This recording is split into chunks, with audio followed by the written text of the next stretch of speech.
Hey everyone, welcome back. So in this video we're going to kind of talk a little bit about multi-wire conductors, how to kind of store some wires and save them in the case we need them. So here in front of us I have a 4-wire cable, and this is just going to be kind of a sensor cable with flying leads on one particular end. And I like to keep these two, or a couple of wires, when in reality I just need the power wires out of this particular cable. But in the future I might need these additional wires for some other application. And then you might have something that's like maybe an 18-wire cable or something like that, and you have a couple of wires that you don't really need right now, but you don't want to cut them off because I might need these later. And stripping a wire that's already pre-terminated, especially when you have, like, let's say the 18 wires, you have 16 of them already terminated and you just need those 2 additional wires out of it.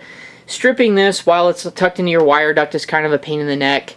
And then there's some other issues that could appear there, or maybe you only cut this to length and now you need these 2 wires back. Well, you cut it to length, now you don't have any of these, and that cable's pretty much done. Now you're gonna have to go run a new cable. So always thinking kind of future use and a future ahead, I like to keep these these 2 wires here. So a lot of times what I've seen people do is they'll pull them down around the cable and they might wrap a bunch of tape around these, and if you're anything like me, you hate getting sticky, and that's just a nuisance. Then there's other people that they might just wrap it up quickly around the cable and call it good when it looks like that, and it looks crummy, and it's like, well, it works, but it looks crummy as all get out. Then there's other people that'll wrap this thing up and get it all like this, and they'll put tape around it again, and then you got this wad of cable sticking somewhere, and in some applications, that's truthfully the best option you have.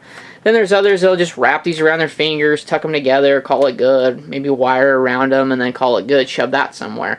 Again, sometimes that's the only application you have. But for me personally, I like to wrap these cables around the cable as kind of a method I was taught, but then what I was taught was you just start at the top and you just wrap them around, you make them look real neat and tidy, and you just kind of get them all nice and tight. And they look nice, right? And they do. They really do look nice. But these cables have a tendency to just unwrap themselves over time. And of course, you could take a zip tie and you could pull these down a little bit, put a little cable tie around them, and go from there. Or you could put some tape there. Again, it's going to get sticky if I ever need those again. But I learned a little trick back in the day with that method is just pull your wires down about probably thumb's length, or however long you know that you're going to probably need someday in the future. Just kind of give yourself kind of an eye width. And knowing how much cable I have here that I'm probably not going to use, I'm thinking probably about half of my thumb's length almost. And then I just start to wrap them around. And with that being said, then I just wrap them nice and tight over that wire. And you just keep going. And I'll tell you, I got a little too long here in this particular video. And there's a trick to this, and there's an art. And then what you do when you get to the end, so there's, like I said, there's an art to this, and it looks really nice, right? I mean, I got these just probably a little too long, so in reality what I need to do is probably just unwrap these again. And let's just go ahead and do it right the first time kind of thing. And so like I said, just a little too long here. I need to shorten that up just a little bit. And again, like I said, you just wrap them over. So you just pull them, keep them the same color scheme, everything like that. Nice and tight all the way along and around and over the 2 wires that you have going down, okay? And just keep it going. Here we go, getting to the end here.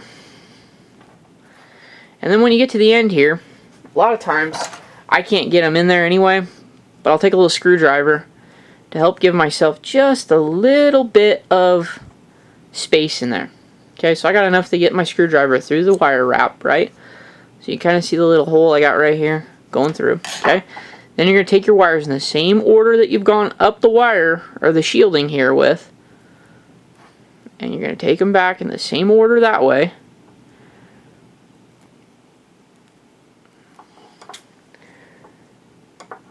And this particular one just kind of wants to be a little bit picky right now. I'm going to tuck that sucker in there. There we go. And then, if you want to get them nice and tight, and if they're short or whatever, grab a pair of wire strippers. Pull those suckers nice and tight. I like to bend them over just to make sure. And then just cut them off. And there you go. So now you got yourself all of this stacked up here, nice and clean, nice and neat. You could tuck that into your wire duct. Doesn't take up much more space than your cable. A little bit more, but not much more. Now, if you got 15 of these tucked in your wire duct, obviously this probably isn't the method you want to use. You might want to do like back and forth, or just kind of shove it up and in there and make it look nice, which you can do if that's what it comes down to. But this is the method that I prefer. Always looks the nicest, always keeps a nice, neat, clean cable wrap. I don't have wires just falling out the minute I open up my wire duct. And if I ever need those flying leads again, I've got them. So, just a kind of a simple little hack for you. Just kind of want to give that to you and share that with you. So, thank you all for watching, and stay tuned for additional videos.